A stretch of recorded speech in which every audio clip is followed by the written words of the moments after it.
And a good day, everybody. John Henderson Pierre, the Beverage Ramble, back again with you. Another Beverage Rambling edition. Today, we are looking at Yuengling Raging Eagle Mango beer with natural mango flavors. 6% ABV. I just want to make their new styles. This is gets an okay score on Beer Advocate. Of course, Yuengling recently has been doing a lot of creative things. Since the daughters of Dick Yuengling III, I believe is his name, or the fourth. Sorry about that little noise in the background here.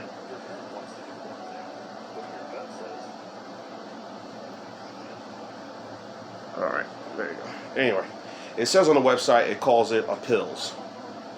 Call it a Pils beer. But it's describing as a fruit flavored, a fruit and feel beer, a rattler, I guess, which we've seen over the last couple of years now. These sort of styles of beers now are becoming quite popular. These flavored beers. I guess they're trying to get into, like many, they're competing with people who like mixed drinks balls. You're competing with the wine crowd. You're competing with the crowd that likes bourbon and spirits. So they're trying to combine all those flavors together.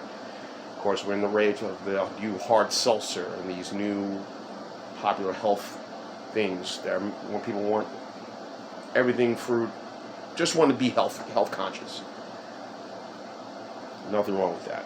So I say, being creative. Hey, you got to open your horizons. Expand your minds. It's always a good thing. So here's what the beer looks like. Obviously, it looks like your standard Pilsner. Look, your typical beer look. Typical beer look or feature. Very little head up top, as you can see. Immediately, I haven't put my nose in, but immediately I'm getting the scent whiff of that mango flavor right away.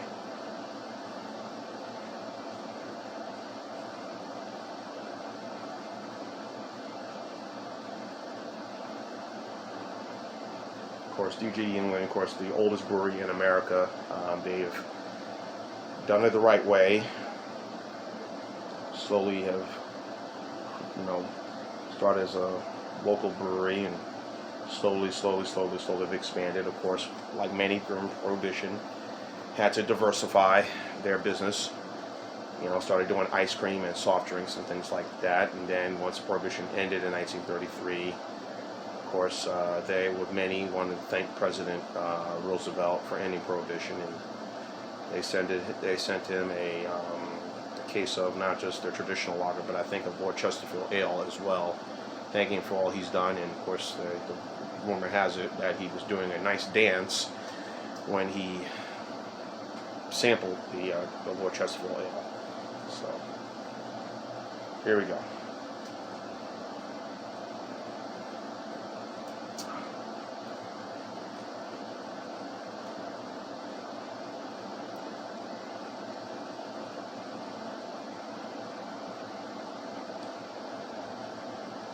Good, nice, flavorful.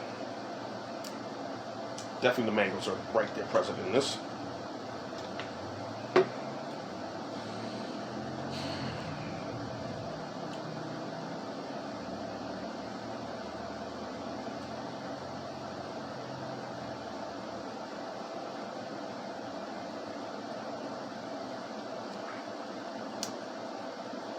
Nothing too bad about it.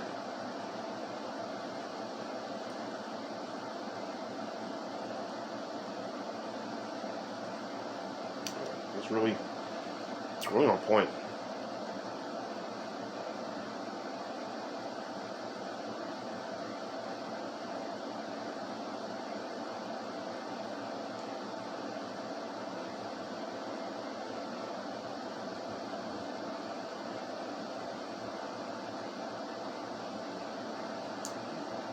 I think they got a good thing in their hands. I'm surprised they gave it an okay score. I think it's might make this work. I haven't seen this in Mobile yet, in the Mobile area. So hopefully soon it will make its arrival here in this area. But But again, the distribution was always kind of the thing with the family. But I guess they wanted it since they were always really like to promote themselves. Now we're American owned, but we're a family run business. So yeah, I'm not telling you how you run your business, whatever. But I think they've done it the right way. You know, they slowly built growth, slowly built it brick by brick by brick. At that time, pretty much throughout much of the Northeast, you know, PA, my neighboring state, New Jersey, New York State, parts of Virginia got it as well, Maryland as well, but they kind of remain in that region of the Mid-Atlantic and the Northeast states.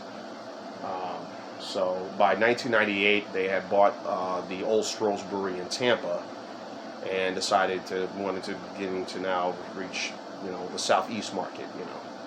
So they began North Carolina, the Carolinas, Georgia. Start getting Yuengling beers here in 2009. About 2009 here in Alabama. So, of course, the usual, you know, ones that are well known because we all know what they are. For, you know, the traditional lager, they got the light, the black and tan, which is a mix of their porter with their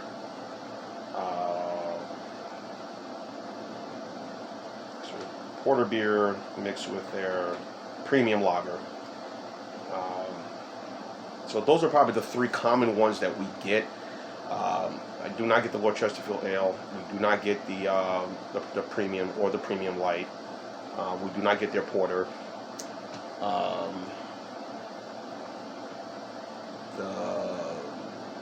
Their IPA, the IPL, we got, but for whatever reason just wasn't selling as well as it needed to. So, and then of course there's their seasonals that they put out. You have their tradition, the summer wheat beer, and of course their Oktoberfest. So now they've done Flight, which is their new came out. That was sort of in competition in response to the other sort of locale light beers that are out there right now. Obviously, most of them are all in response to Michelob Ultra, which has been around since 2002, and that beer has like taken off. You know, now it's like the premium light beer that everybody enjoys, and I like it, but you know, for the cost, I can go with you know Keystone Light, which is about 4.1%, or you know Busch Light, or you know Old Milwaukee Light, if I can get that. I doubt I don't. So, then they brought out their porter, which had their main ingredient had the Hershey chocolate. Of course, two companies based in Pennsylvania, of course, Yuengling and Hershey. Milton Hershey, the legendary chocolate candy, that is based in, of course, Hershey, Pennsylvania. And of course, there's the theme park, Hershey Park and Adventures and whatnot, also based there. So,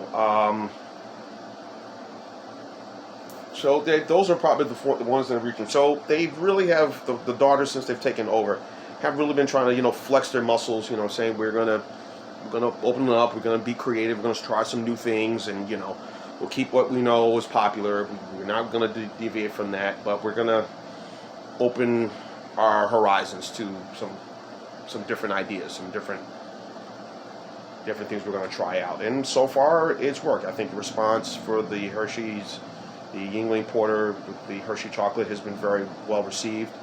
Flight has been very well received, even though people have their issues with the stock, low cal beer, And I think that's been about it. Also, adding on to that, they recently got into a partnership with Molson Coors, where they'll begin to distribute their beers out west. So now people were kind of led to believe that maybe, and I was one of them, that maybe, and who knows, Molson Coors can offer the four daughters of Dick Yuengling, a nice sweet offer to say, hey, if y'all really want to run the company, here's a nice little check. What do you think? I'm just saying, but obviously, but I think the daughters, so from what I've seen, And I've seen some of their videos are on YouTube. If you ever get a chance, just type in Yuengling. They have their own YouTube channel.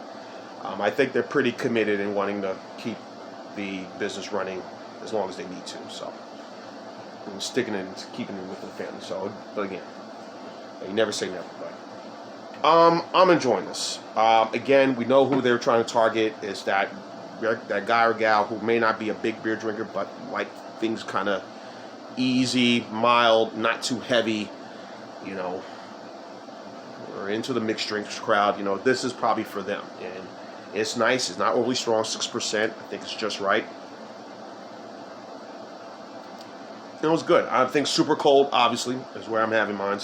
Well, I'd sit it out for a little bit because I was trying to upload my video and try to not get distracted. There's so much going on. So, yeah, I think this is a really, really, really good beer. I'm not going to go okay on this one. I think I'm going to go good. I think I'm going to go B plus on this one. So that would be... No, take a B plus. I would say a B. I think an 8.3, 8.5 would be a fair score for this one. So I'm liking it. So 8.5 for the Yuengling Raging Eagle Mango flavor. Try it out. You'll like it. You never know, right? John Henderson Pierre, the Beverage Ramble. Keep on watching. As always, cheers. Live, laugh, and love. Raging Eagle. Raging Rage. Mango flavor. Yep.